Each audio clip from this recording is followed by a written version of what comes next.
मन पवित्र होने पर सब प्रकार की सिद्धि प्राप्त हो जाती है। हनुमान चालीसा में हम सब हनुमान जी की महिमा को गाते हैं, लेकिन श्री गुरु चरण सरोज रज निज मन मुकुर सुधार और वर्णव रघुवर विमल जसु जो दायक फल चार। बुद्धिहीन तनु जान के सुमिरो पवन कुमार और बल बुद्धि विद्या देहु मोहि हरौ कलेश विकार।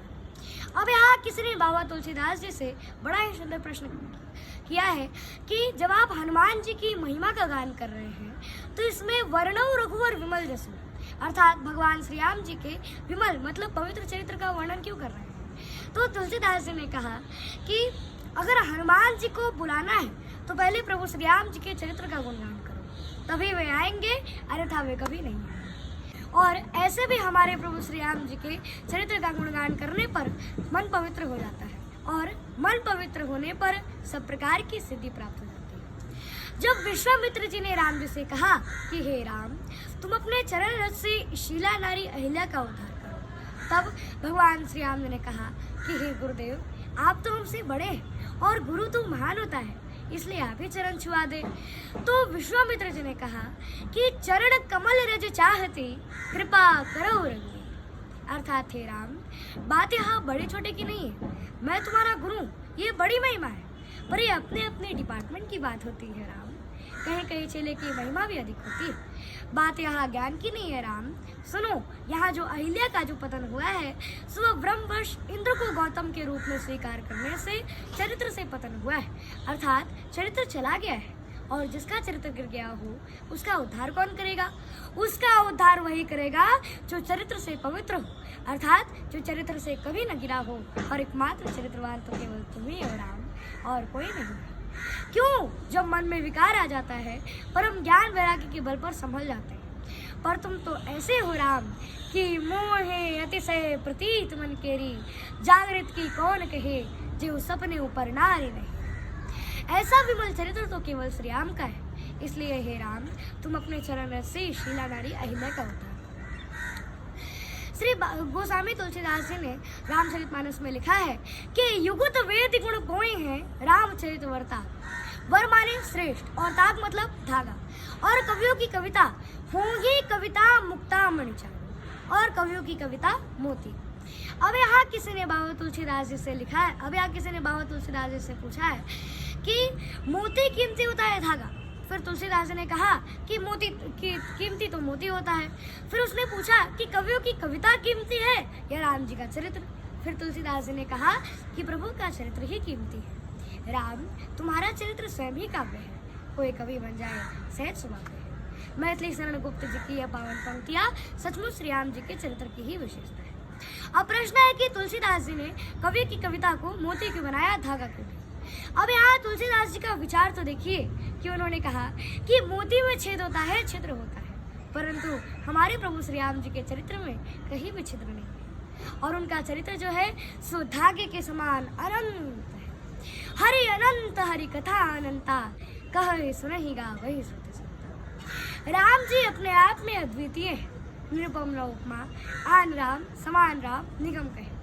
तभी तो जब माता कैकेयी ने राम जी को 14 वर्ष के लिए वनवास दे दिया, तब लक्ष्मण जी उस पवित्र पावन चरित्र के चरण पकड़ लिए और अयोध्यावासी उस चरित्रवान राम के वियोग में विवल होकर माता कौशल्या से, माता कैकेयी से तरह तरह के प्रश्न करने लगे कि 14 बरसवा के ये दिनवा कमले हो रही है, बताओ कैकेयी राम कैया है, बताओ कैकेयी राम कहिया है। अरे राम के वियोगवा में भूखियो न लागे, भूखियो न लागे, रात निन्नियो न आवे। अरे उजड़ल नगरिया के कवले बसई है, बताओ कैकेयी राम कहिया है। अरे उजड़ल नगरिया के कवले बसई है, बताओ कैकेयी राम कहिया है, बताओ कैकेयी राम कहिया। माता कौशल्या प्रभु श्री राम जी के वियोग में विवल होकर रोने लगती है और सभी अयोध्यावासी माता कौशल्या को धीरज दिला रहे हैं। माता कहती है कि कैसे धरूं मन में धीरा, हमार लाल हीरा निसरी गयो। राम लखन सिया बन को सिधारे, राम लखन सिया बन को सिधारे। हर के रूप फकीरा, हमार लाल हीरा निसरी गयो। राम जी का चरित्र तो इतना पवित्र और निर्मल चरित्र है कि औरों की तो बात जाने ही दीजिए। अब यहाँ रावण की दुर्दशा देख लीजिए।